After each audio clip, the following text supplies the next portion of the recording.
Ciao, I'm Julia, Julia Kay. I'm glad you are here. Nobody has visited me in ages. It's been years now. I must tell you my story, but I don't know where to begin. There is so much that I should start from my childhood, but my memories of these times are vague. I only remember the summer of 1929, when they sent me off to stay with my nanny.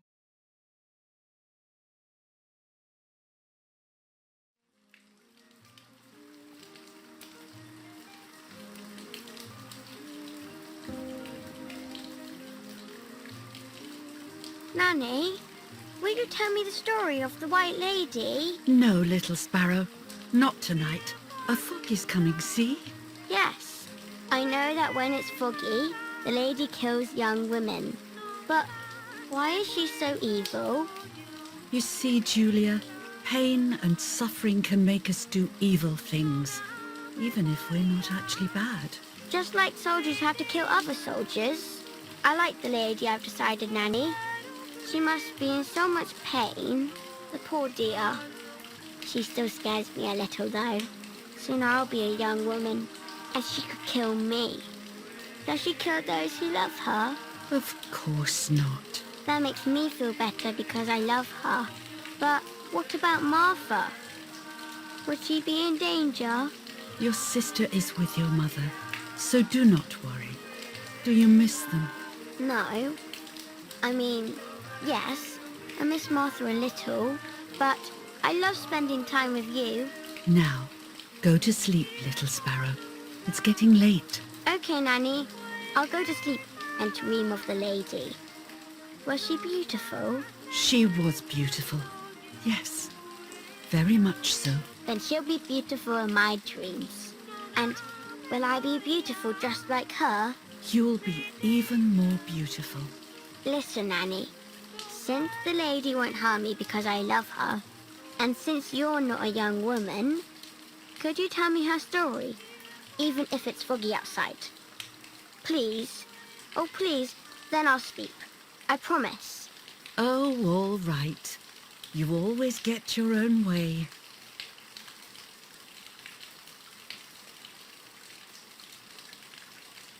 I loved Nanny and I loved that story.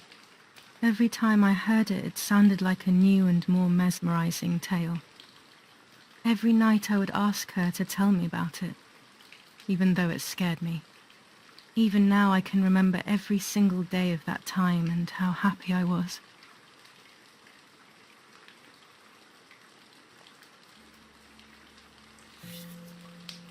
According to an ancient legend, the lakes of the area are haunted by the spirit of a young woman who was killed by the man she loved.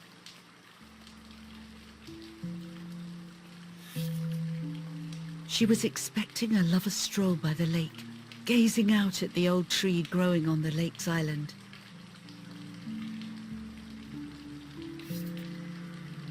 So much hope and desire, but death, not love, was awaiting her.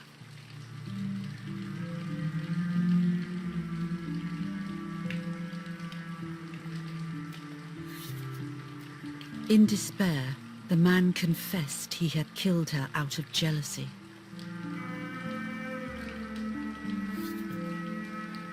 So he was hanged on the small island, in the middle of the very same lake where he had killed the girl.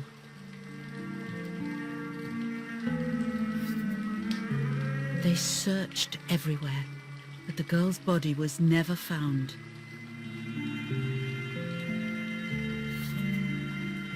Since then, her spirit, known as the White Lady, has been imprisoned in the depths of the lake.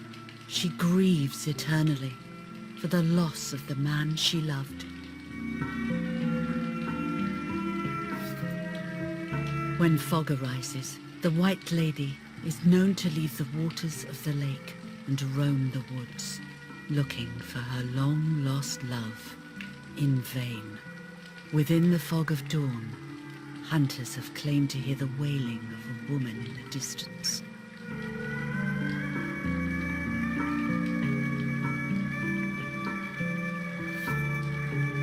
Every time the sad memory of the night she perished stirs in her soul, she takes the life of a young woman by slaying such a life in its youth. Even just for an instant, the lady feels free from the burden of her pain.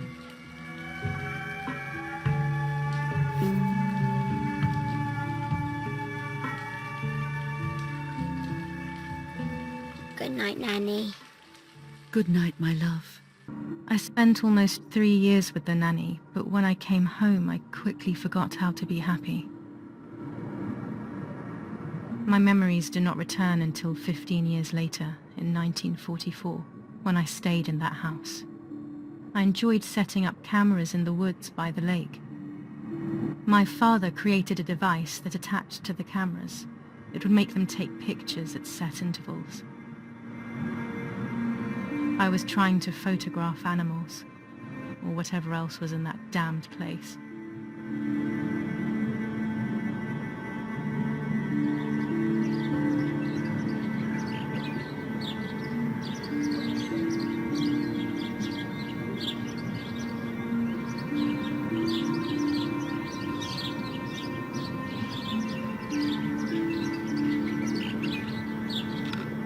Reel off the film.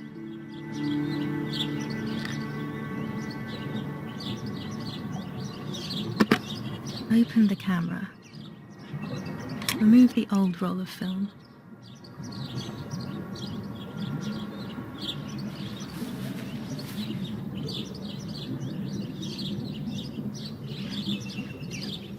Put the new film in.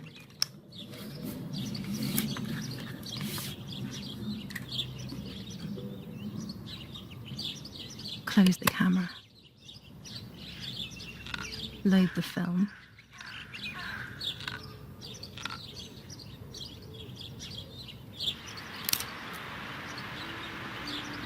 Activate the timer.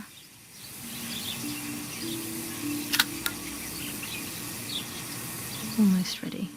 Now to bring the image into focus.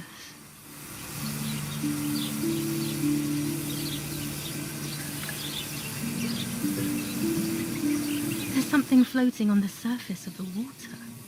If I frame it better, I might be able to see what it is.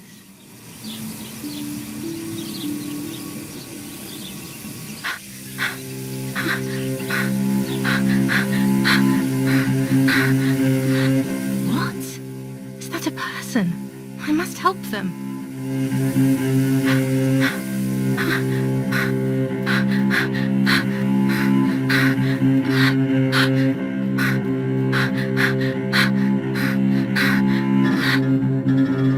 I was horrified at the idea that someone might have drowned in my lake. The lake was my world, where I would spend entire days daydreaming. I would lose myself in my thoughts, but that was a rude awakening. So terrible.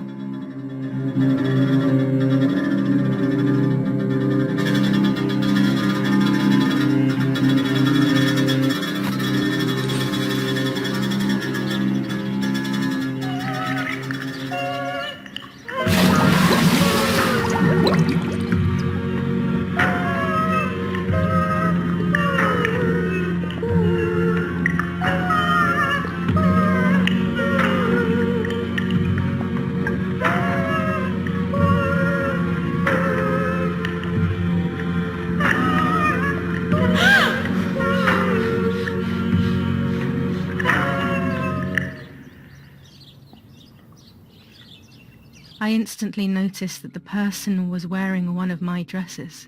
I was scared. I dragged that lifeless body as best as I could to the shore, trying not to drown myself. Only when I lifted her in my arms did I realize who she was. It was my sister, my twin, a part of me, dead. Impossible to comprehend. I was desperate. I didn't know what to do or to think.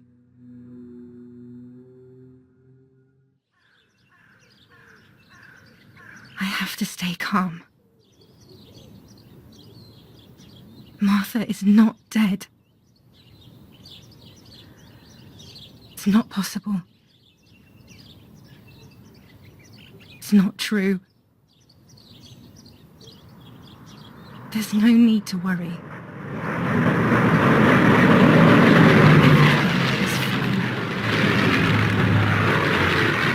Everything will be fine. I have to stay calm. Martha, February 26th, 1923.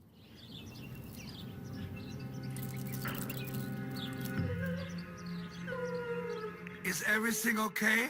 Are you hurt?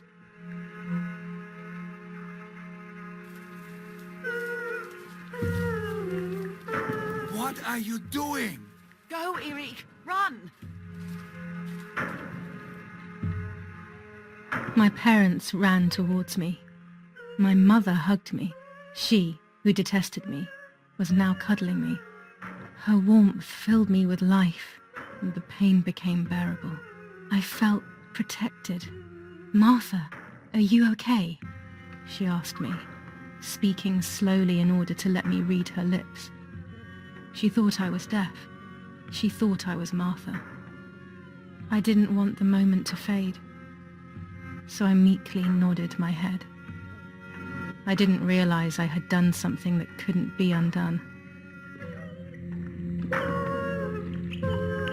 I would have to pretend to be Martha forever.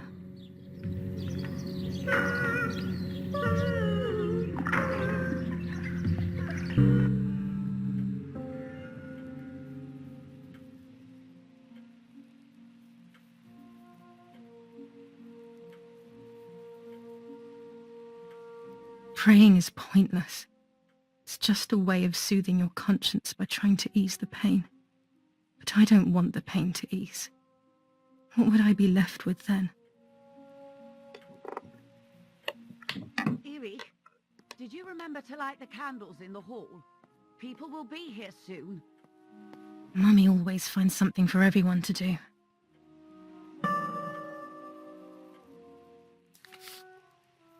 July 17th, 1944. Our family is deeply saddened and is thinking of you during the... July 17th, 1944. Our... July...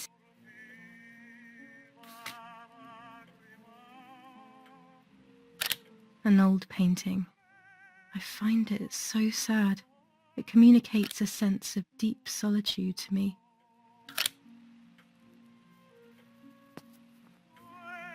I can't turn it off. We have to listen to the radio all of the time. Any news and announcements can be vital.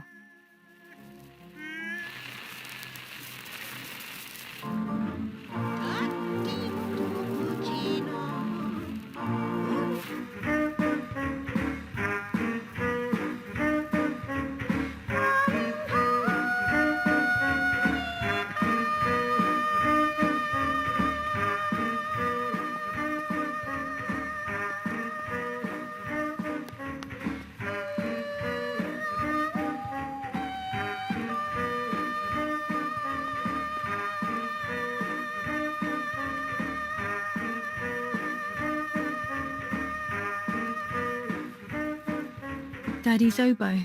We were preparing a really nice duet together. On the rare occasions he's at home, that is.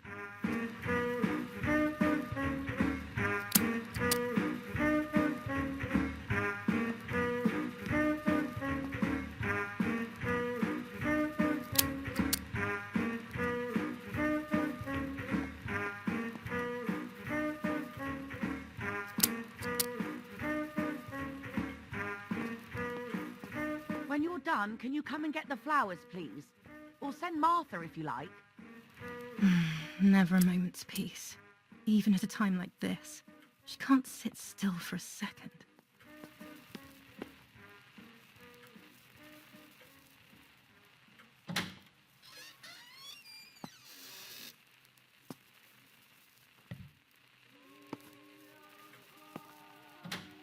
Everything always has to be perfect with her.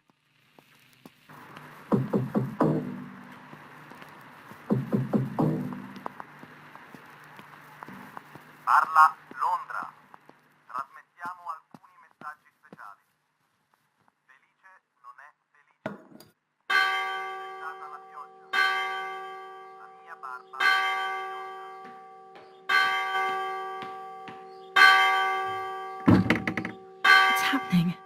close the door?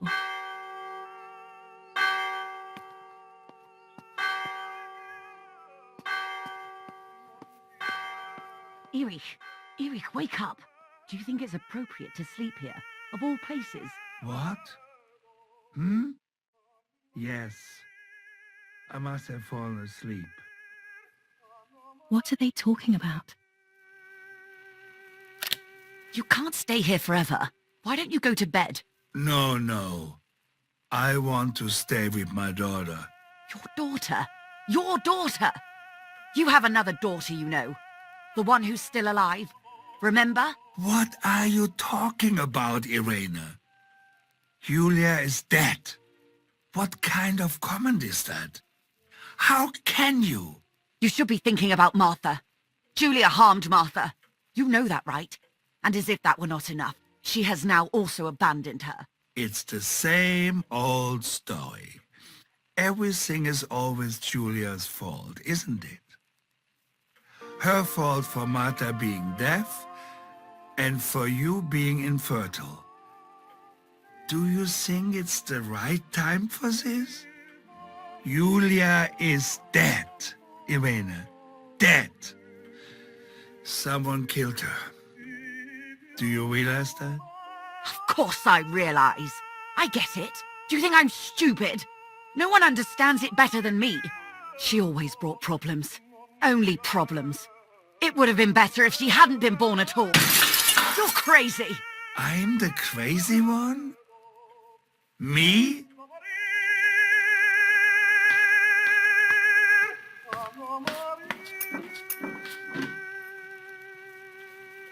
They have done this to get at me, yes.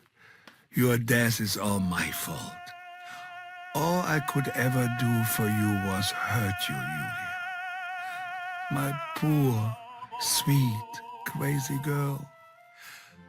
What will I do without you? What will life be like now? All the time I didn't spend with you. But now I'm home. We can go fishing together. We can take pictures of butterflies. No. We can't do anything together anymore, can we? Nothing. I miss you, Julia. I miss you.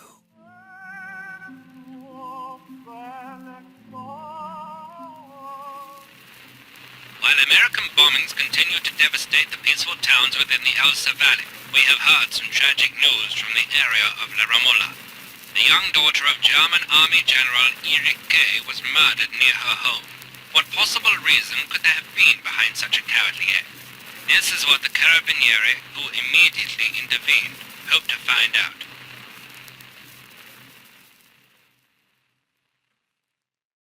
Mother didn't seem to suffer from the situation. All she cared about was that my death was so painful for Martha. But not having me around anymore must have been a great relief to her. At the end of the day, it was better for everyone that it was me who died. And it was better for me too that people thought that. But the guilt began to consume me. That's when I started having horrible nightmares.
just a dream.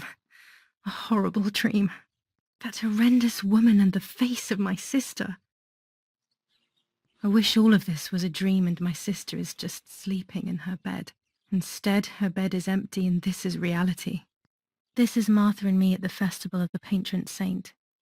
It was only a few months ago, and now...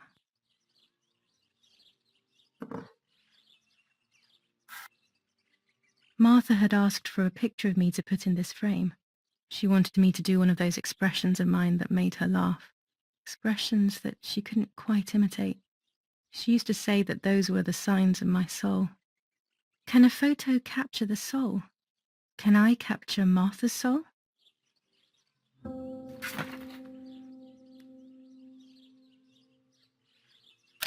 Scary fairy tales. Everything seems to be scary lately. Yet everything here is so beautiful and bright.